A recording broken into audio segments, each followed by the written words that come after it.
Chapter 1. Solian's Prophecy. The sky above the central temple was shrouded in a mystical haze, with the distant starlight twinkling like scattered pearls. Solian, the god of time, sat in deep contemplation beside the eternal hourglass. The shimmering grains of sand inside moved strangely, reversing their usual flow. When the clock hands in the infinite void came to a halt, a hazy prophetic vision emerged. Darkness of destruction. A solemn voice echoed from the void, resonating like the reverberations of time itself. Solian stood abruptly, his eyes shining brightly. He knew this was no ordinary omen, but the beginning of a catastrophic event. At the Temple of Light, Auren watched the flickering torch of eternity as its glow dimmed. The unstable flame seemed like a silent warning. In the distance, Ignis's volcano erupted continuously, with red lightning tearing through the sky. Zephyra, the goddess of wind, felt the turbulent gusts carrying the scent of sulfur from the shadows. Standing amidst a field of flowers, she gazed anxiously toward the horizon. Meanwhile, Nyxara remained in her shadowy cave, where faint purple crystals reflected an ethereal glow. Yet she knew this tranquility was merely a fleeting illusion. Solian immediately summoned the 6 other gods to the central temple. Once they were all gathered, the atmosphere grew tense. Auren entered with an aura of majesty, his eyes like twin suns illuminating the room. Ignis followed, his fiery red hair blazing like flames. Zephyra appeared, her silk dress swaying gently in the breeze. Nyxara emerged from the shadows, her mysterious presence enveloping her. Solara carried the soothing fragrance of the green forest, while Thalios exuded a serene depth reminiscent of the vast ocean. "I have seen the future," Solian began, his voice echoing. "The darkness of destruction approaches. We must unite before everything collapses." "Darkness? Are you certain, Solian?" Ignis roared, his eyes flaring. "Your prophecy could be wrong. I sense nothing unusual from my mountain." "The signs are everywhere," Auren interjected, his tone grave. "My torch is dimming.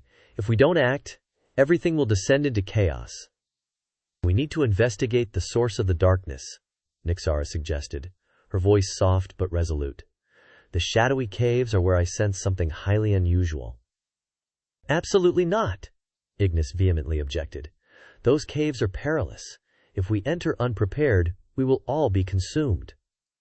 The tension escalated as the gods argued relentlessly. Solara attempted to mediate, but no one listened.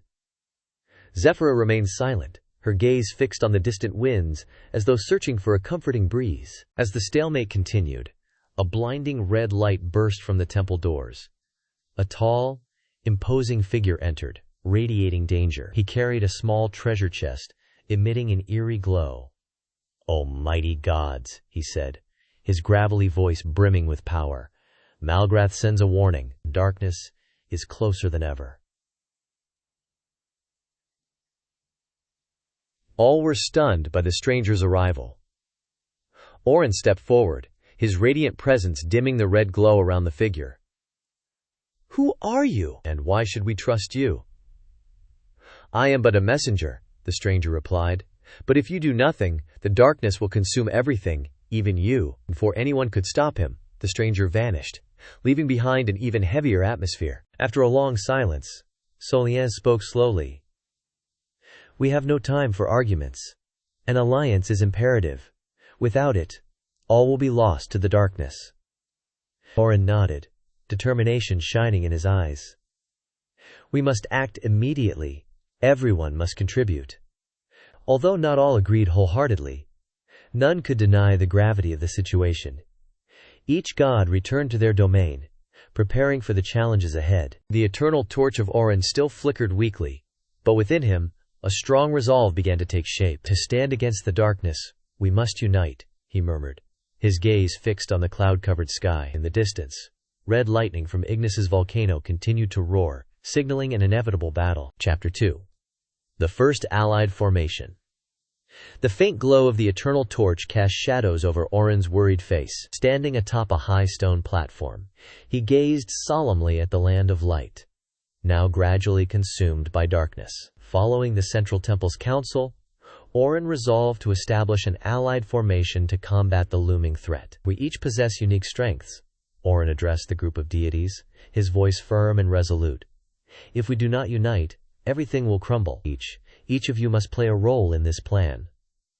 Solian nodded, the hourglass in his hand shimmering faintly. Only by combining the powers of all elements can we hope to confront this menace. Not everyone, however, agreed immediately. Ignis, with his fiery temperament, voiced his dissatisfaction. I refuse to follow anyone's orders. My fire is stronger than any other power. I don't need your help. Zephyra, her delicate wings rustling with a light breeze, frowned. Your arrogance will lead only to failure. A strong gale can extinguish your fire in an instant. Enough, both of you, Auren interjected, his voice sharp as a blade. We are facing a force greater than ourselves. Remember, without unity, we are doomed to fail. Though tension lingered in Ignis and Zephyra's eyes, they begrudgingly fell silent. Meanwhile, Nyxara and Solara were tasked with investigating the underground caverns of darkness, where strange anomalies had been reported. The cavern, deep within an abandoned region, was lined with jagged volcanic rocks and a heavy, oppressive atmosphere. Be careful. The darkness here is unlike anything we've encountered, Nyxara warned, her pale violet eyes glowing faintly in the gloom. We don't know what awaits us. Solara, ever composed, replied, Nature and its roots can still guide us. I will use my power to detect anything unusual. As they delved deeper, they discovered an ancient carving etched into the cavern walls. The strange symbols emitted a faint glow, as if warning of an ancient demon's awakening. Nyxara placed her hand on the markings, her eyes closing as she sensed a sinister energy. This is undoubtedly the mark of Umbra, she whispered. We must inform the group immediately. While the deities busied themselves with their tasks, Malgrath, the demon of greed, began enacting his own scheme. Appearing in the palace of a mortal king, he brought with him a chest filled with treasures. I can grant you everything you desire, Malgrath said in a honeyed tone, his golden eyes mesmerizing the king. Power, wealth, even immortality. All I ask is a small favor in return. The king, entranced by the otherworldly glow of the treasures, could not resist. Falling to his knees, his eyes glimmered with greed. I will do anything you command, Master of Darkness. Back at the Temple of Light, Auren stood before the eternal torch, his heart heavy. Its flames flickered weakly, an ominous warning. Placing his hand on the torch's handle, he closed his eyes and felt a profound sense of loss. This torch reflects the world's state, Solian said as he approached from behind, his tone calm yet grave. Its fading light signals the growing dominance of darkness, but hope remains if we act swiftly.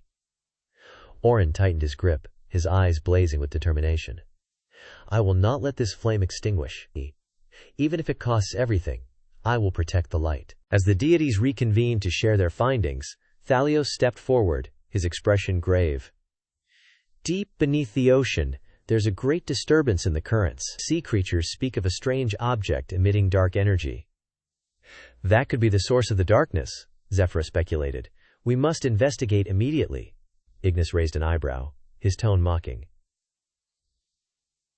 Are you suggesting we venture beneath the ocean, Thalios? My fire won't fare well there. This is no time for arguments, Auren interrupted. Each of us must take on tasks suited to our abilities.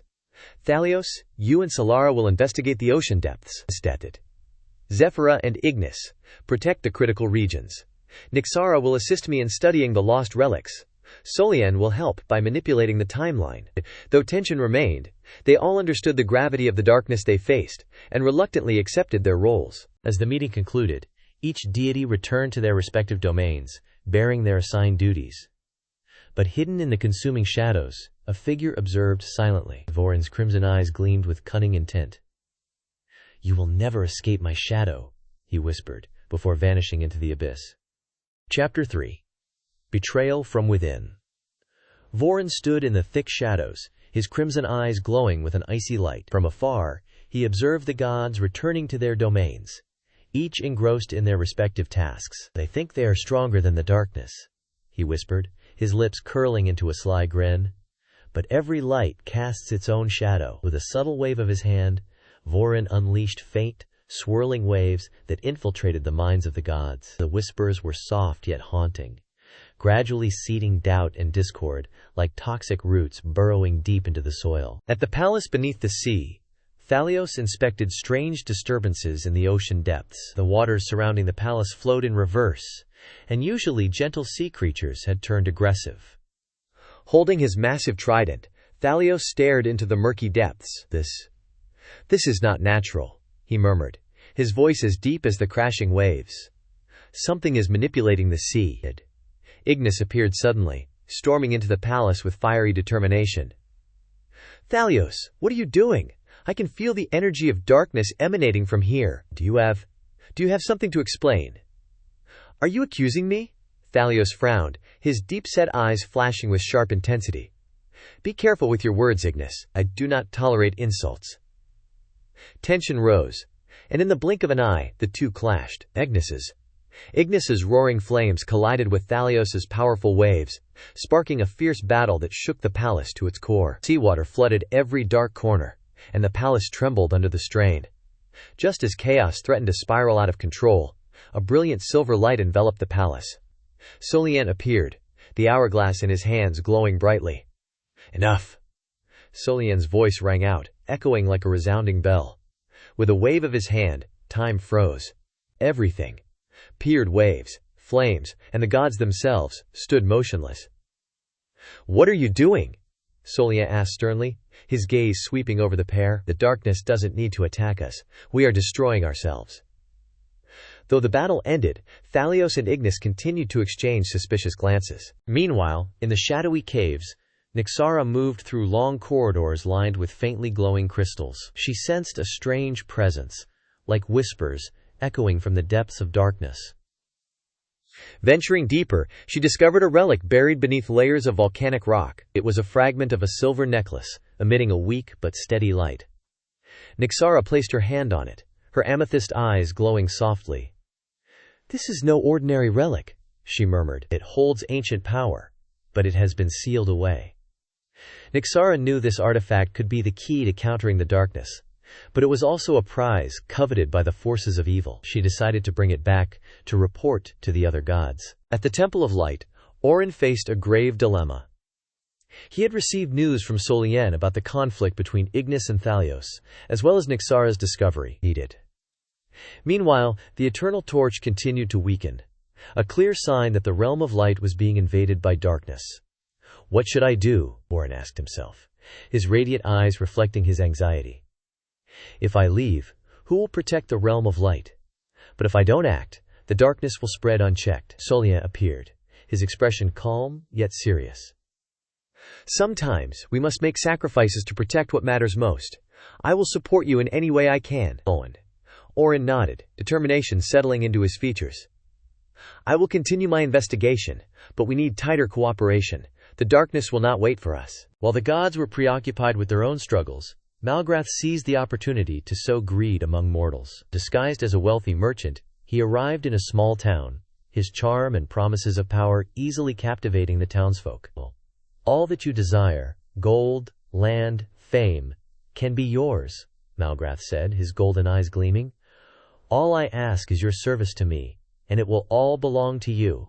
The people, drawn by his allure, failed to see that they were selling their souls to darkness. A small town quickly descended into chaos and greed, allowing the darkness to take an even deeper hold in the mortal realm. As the gods struggled to resolve their internal divisions, a new light emerged.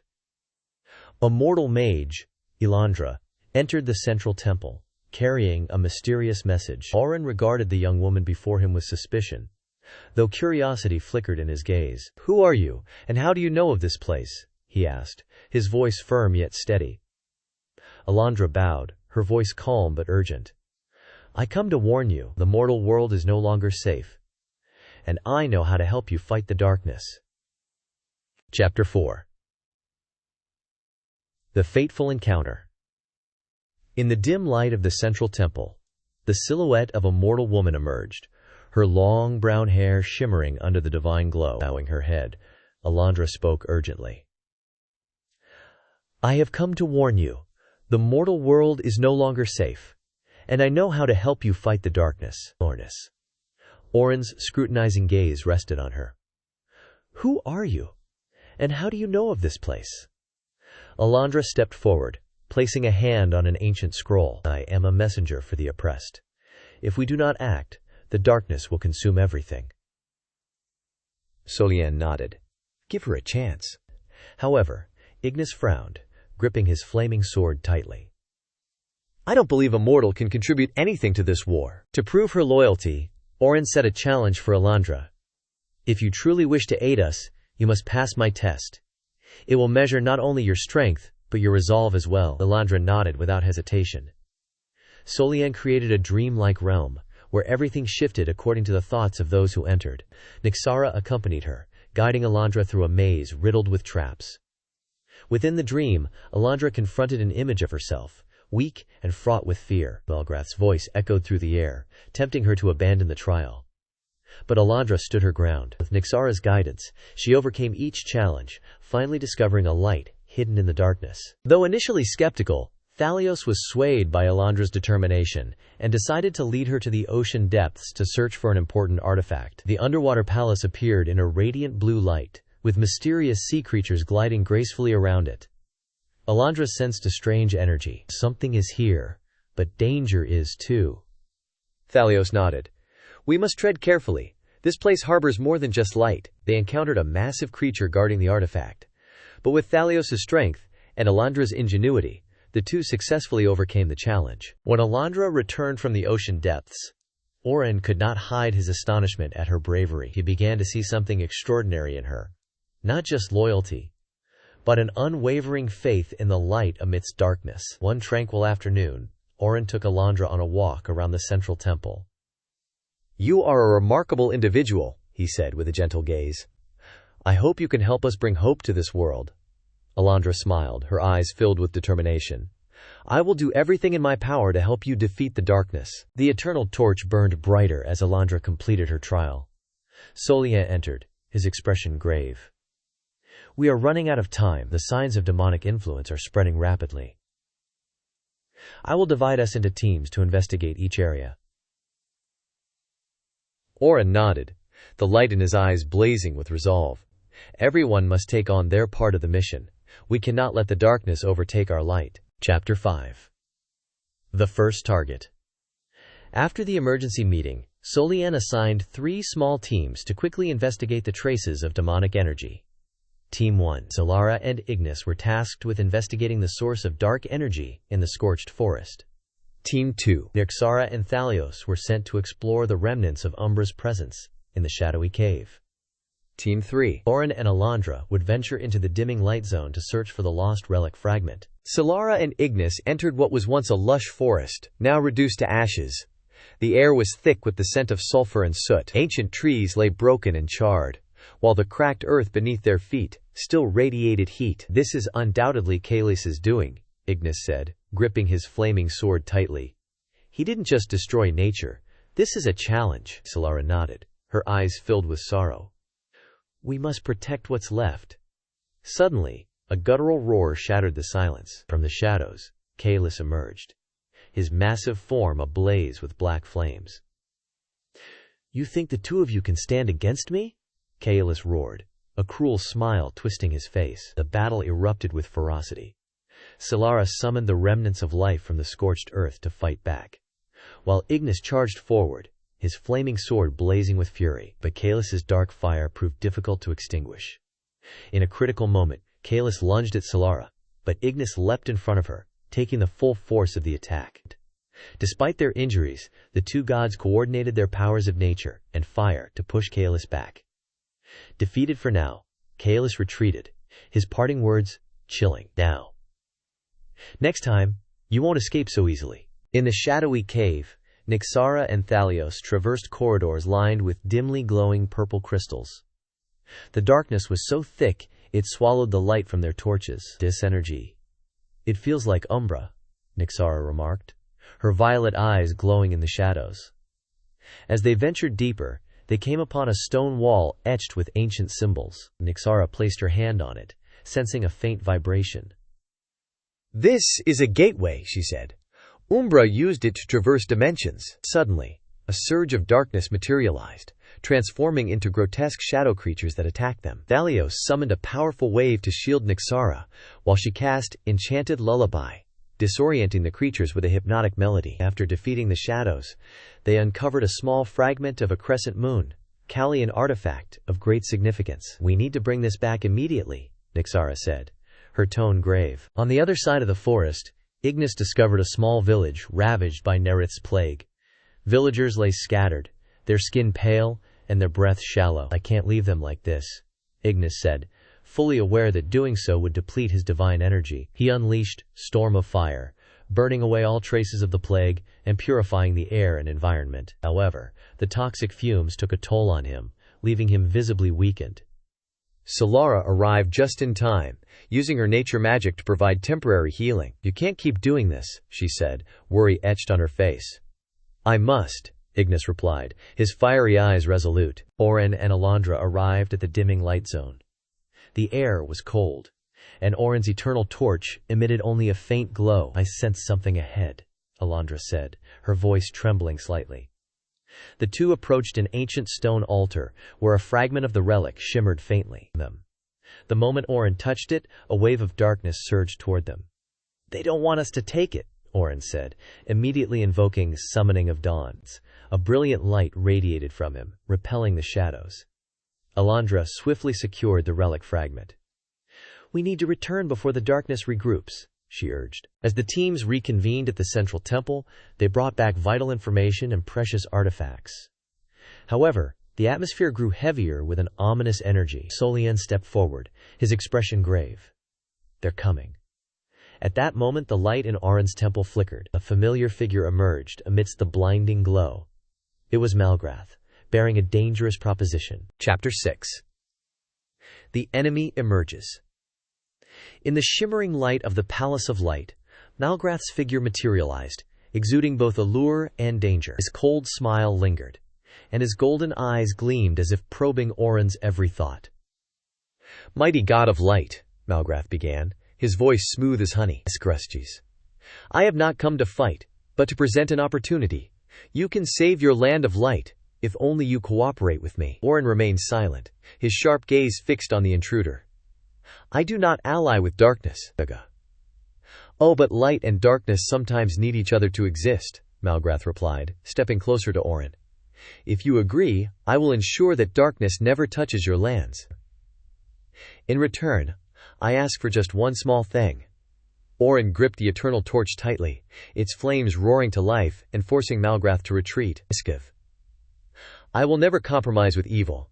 Leave now, or I will use the light to destroy you." Malgrath chuckled but said no more. "Very well. Let us see how strong your light truly is, Ifriat." He vanished, leaving a heavy atmosphere behind in the palace. At the central temple, Solien studied the fragment of the ancient artifact Nyxara had retrieved from the Cavern of Darkness. His eyes glowed, and the hourglass in his hand emitted an ethereal silver light. "These symbols are not random," Solien remarked calmly. "They are part of an ancient map leading to the seal that contains Umbra's power." Nyxara's violet eyes sparkled with curiosity. "How long will it take to decode it?" "Not long," Solien replied. "But we must be cautious. Any move we make could attract the demon's attention." Meanwhile, at Zephyra's Palace of Wind, a surge of darkness abruptly shattered the peace. Vorin, with his half-transparent, half-shadowed wings, descended, bringing an army of darkness with him. "Zephyra, you cannot escape me!" Varmian roared as he charged into the palace. Zephyra immediately summoned the power of the wind, unleashing massive cyclones to fend off his forces. However, Varmian's darkness was overwhelming, slowly pushing her back. At that moment, Alondra appeared, her magic casting a radiant light that dispelled part of the shadows. "I'll assist you," she declared, stepping in front of Zephyra. With Alondra's support, Zephyra regained her footing. Alondra wielded the light magic she had recently learned from Auren, sealing away several shadow creatures, while Zephyra unleashed her Freedom Cyclone, a powerful storm that forced Vorin to retreat. Yet before leaving, Vorin issued a warning. "You cannot hold me back forever." Auren sensed Umbra's presence near the fading light of the land. Summoning the light of dawn, he unleashed a radiant beam across the sky, scattering the thick darkness. Umbra emerged, a towering figure with cold, white eyes. Do you truly believe your light can defeat the darkness, Auren? I don't just believe, I know. Auren roared, unleashing the spell, Summon of the Dawn. The light around him surged, blazing brightly and forcing Umbra's shadow to recoil. But Umbra was relentless. He summoned darkness from all directions, forming colossal tendrils that struck at Auren. For a moment, it seemed as though Auren was completely engulfed by the shadows. Yet the eternal torch flared, breaking through the darkness. With one final strike, the light of dawn swept away the shadows, forcing Umbra to retreat. Auren stood tall, his light illuminating the land in its entirety. As the immediate threats subsided, the deities gathered at the central temple to consolidate their findings. Yet, tensions remained high among them. Ignis and Zephyra continued to argue over their roles, while Solara attempted to mediate. Nyxara stepped forward, holding a fragment of the ancient artifact. I found a way to temporarily seal Umbra's power. But we must work together, or all will fail. Solien moved to the forefront, his calm yet authoritative voice cutting through the discord. Set aside your differences. We no longer have time for doubt or division. Chapter 7. A Fragile Alliance. In the gentle glow of the central temple, the gods gathered once again. Auren stood at the center, his stern gaze scanning the group. However, the atmosphere quickly turned heavy, as Ignis, ever impulsive, struggled to contain his anger. We're wasting time. The darkness is advancing, and we're still debating plans? Ignis roared, the flames from his sword flickering fiercely. Zephyra, calm yet sharp, retorted. You're always eager to charge into battle without thinking. That will only lead to our downfall. Enough. Auren's voice boomed, his light quelling the tension in the air. We cannot continue like this. Each of us has a role to play in this fight. Focus on your duties. Amid the rising tension, Solara spoke softly but firmly. Perhaps we should let nature guide us. The traces of darkness left in the environment cannot be erased. I can use my powers to detect key locations. Predictably, Ignis objected. Using trees and flowers? The darkness won't wait for us to plant a new forest. Zephyra smirked coldly. And what about your flames? All they've done is destroy everything in their path. Solia interjected, his calm voice cutting through the bickering. Solara's suggestion has merit. But we must combine multiple approaches. Time waits for no one. Nyxara stepped forward, holding a relic fragment that glowed faintly with a purple hue. I've studied this artifact. It has the power to temporarily seal Umbra's influence, but only for a short time. All eyes turned to her. Zephyra asked, Then why don't we use it right now? Nyxara shook her head. This seal is incredibly difficult to control. It requires all of us working in harmony. If we fail, it won't just affect Umbra, it could destroy us as well. Solien nodded solemnly. That means we must be more united than ever. There is no room for doubt. As the group continued their discussion, an unsettling feeling crept through the air. Solien frowned, his sharp gaze sweeping over the assembly. Something isn't right. At that moment, a loud explosion shook the temple's main doors. Everyone turned to see a familiar figure. Voren, the demon of betrayal, standing at the entrance, his glowing red eyes fixed on them. I warned you, Voren sneered. Even within your ranks, there are those who have turned their backs on the light. Whispers spread among the gods, suspicion brewing in their hearts. Ignis stepped forward, his expression fierce. He's lying to divide us. Yet no one could ignore the possibility that the darkness had infiltrated even the central temple. Amid the chaos, Solien stepped forward, the hourglass in his hands glowing brightly. His voice carried authority as he spoke. Hear me. This is the moment the darkness seeks to break us. But it is we who decide if the light will prevail. Stop arguing and focus on our shared goal. His words silenced the room. Ignis and Zephyra exchanged glances, their tension easing slightly. Auren stepped forward, his light spreading like a reminder of their mission. Regardless of who among us may be doubted, our ultimate task is to defeat the darkness. We will fight, together, Auren declared, his gaze unwavering. As the tension in the temple subsided, Nyxara approached Solien. If we want to stop Umbra, we need to go to the shadowy cave immediately. There are more secrets hidden there than we realize. Solien nodded, the silver light from his hourglass shimmering. Prepare yourselves. This journey will not be easy, but it holds the key to defeating the darkness once and for all. Chapter 8. The Secrets of the Cavern of Darkness. The group of deities, Nyxara, Thalios, and Solian, ventured deeper into the Cavern of Darkness. The further they progressed, the stranger their surroundings became. Rocks emitted their own faint light, and the purple reflections from crystalline structures created an otherworldly spectacle. Time does not flow normally here, Solian observed in his deep, steady voice. He raised the eternal hourglass, noting that the sand within had stopped moving. Something is disrupting the flow of time. Ahead of them stretched a vast expanse where time seemed twisted. Visions of the past and future flickered like faint mirages in the air. As they ventured further, Nyxara and Thalios discovered a massive silver timepiece resting in the center of the area. Ancient symbols etched into its surface glowed softly. This is the device controlling the flow of time in this region, Solian explained. But it has been tampered with. Thalios summoned streams of water from his trident, encircling the clock to assess its energy. Darkness has infiltrated this time system, he noted grimly. We must restore it, Nyxara declared, her violet eyes alight with determination. If we fail, the timeline could collapse entirely. Quote, as the deities worked to repair the timepiece, Malgrath emerged from the shadows, a cunning smile playing on his lips. Do you think you can master time? He sneered. Time is a tool I can bend at will. He unleashed his magic, trapping the group in a surreal realm. Illusions of past and future events surrounded them, disorienting their senses and fracturing their focus. Amid the chaos, Thalios summoned the power of the sea, conjuring a colossal tidal wave that swept through the space, dissipating Malgrath's illusions. I won't let him manipulate us, Thalios roared, his trident radiating intense light. Nyxara seized the opportunity, casting her spell Lullaby of Dreams, to create a protective barrier around the group, shielding them from Malgrath's influence. As the space settled, Nyxara noticed an ancient symbol etched into the timepiece's surface.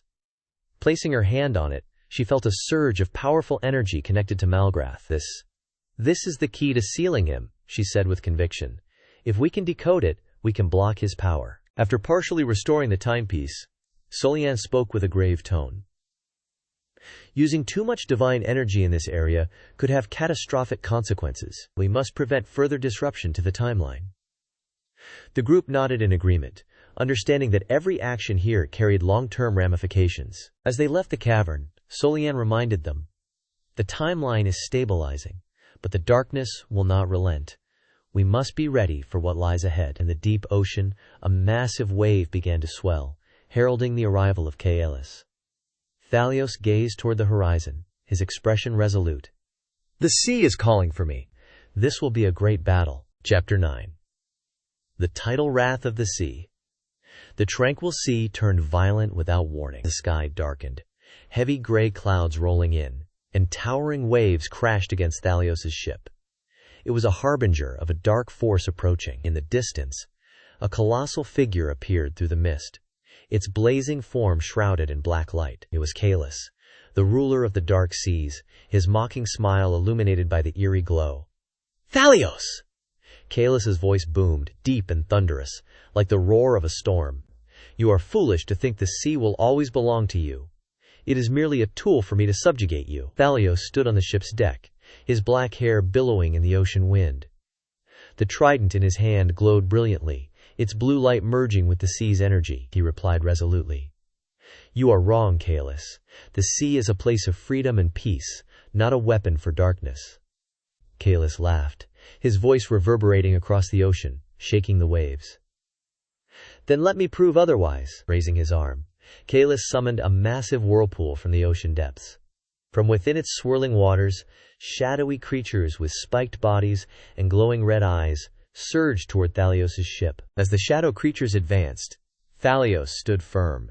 He raised his trident high, its light merging with the ocean's essence to create colossal waves that swept the enemies away. Each wave surged like a giant hand, wiping out the army of darkness.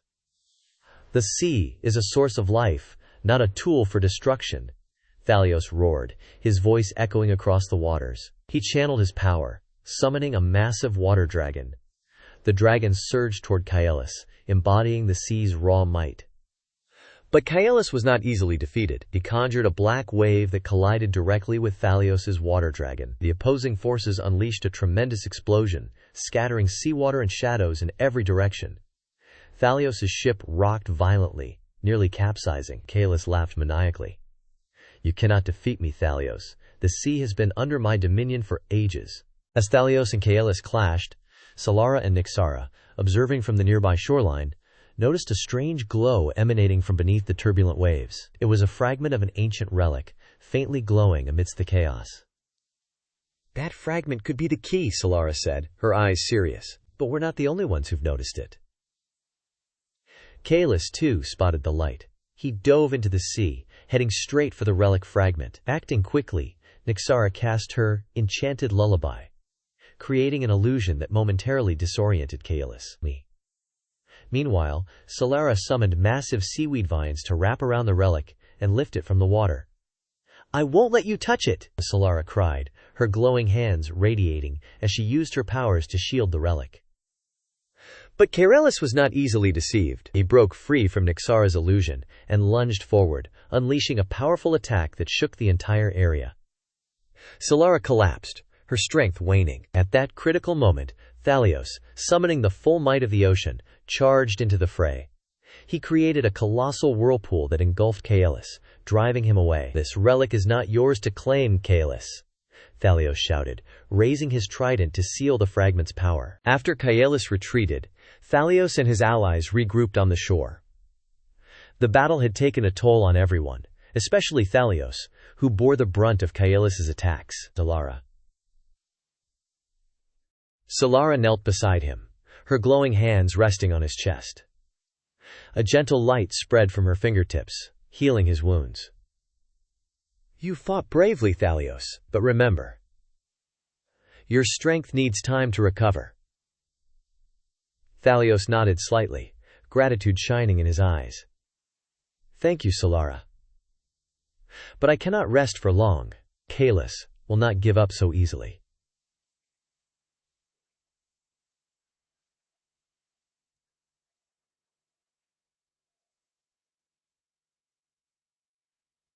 Elandra stood silently in the corner, observing the scene.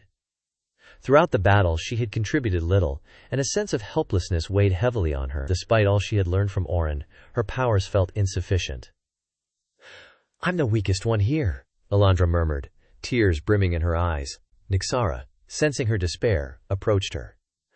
"No one here is useless, Elandra. We fight not only with power but with will. You stood with us.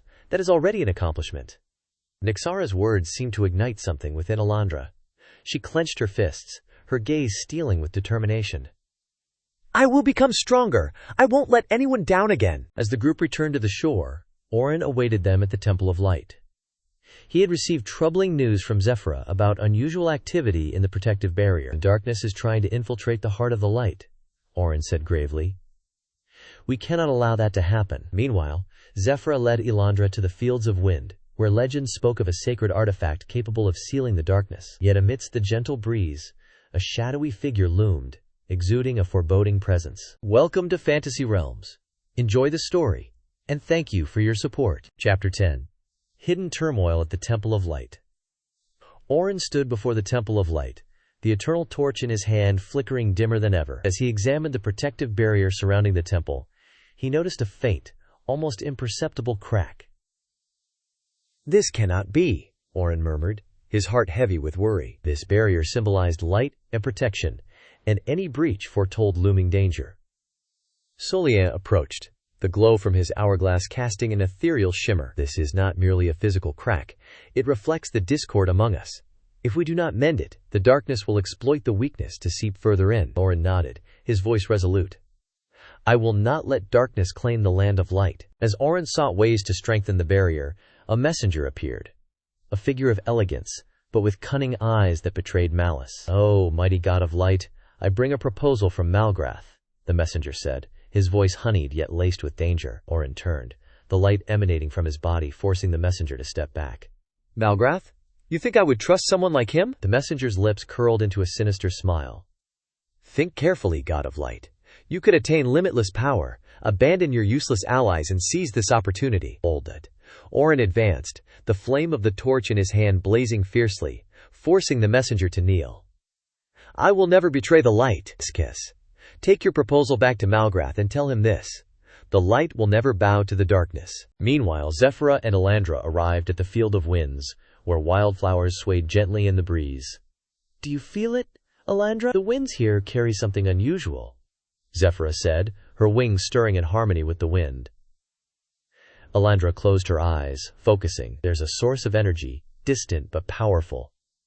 It feels like it's calling to us. As they ventured deeper into the field, they discovered a glowing feather, believed to be a fragment of a divine artifact. Before they could retrieve it, an abrupt, fierce gust of wind pushed them back. Zephyra's eyes sharpened as she scanned their surroundings. Something is guarding this place, and we must prove our worth. Back at the Temple of Light, Ignis grew increasingly agitated. He slammed his hand on the stone table, shaking the room.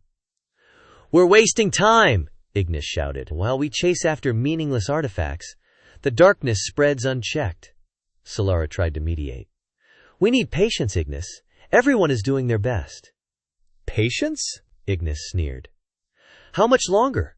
We can't sit idly by while everything is being destroyed. Auren entered, his voice firm. Ignis, control yourself. We could only prevail if we work together. Though Ignis begrudgingly stepped back, the frustration in his eyes remained. Nyxara, with her heightened intuition, sensed something amiss from afar. She ventured to a nearby village close to the Temple of Light, where the residents lived in palpable fear. The darkness is coming, one villager whispered. We don't know what to do. Examining the area, Nyxara found ancient markings etched into the ground, ominous sign of an impending attack. I must inform the other deities immediately, she said, her gaze solemn. As the deities convened at the temple to strategize, a chilling presence suddenly enveloped the air. The darkness is no longer waiting. It is moving, Solian said, his tone grave. Meanwhile, Elandra, on her way back to the temple, froze as she sensed a familiar presence. It can't be, she whispered, her eyes widening as the figure drew closer.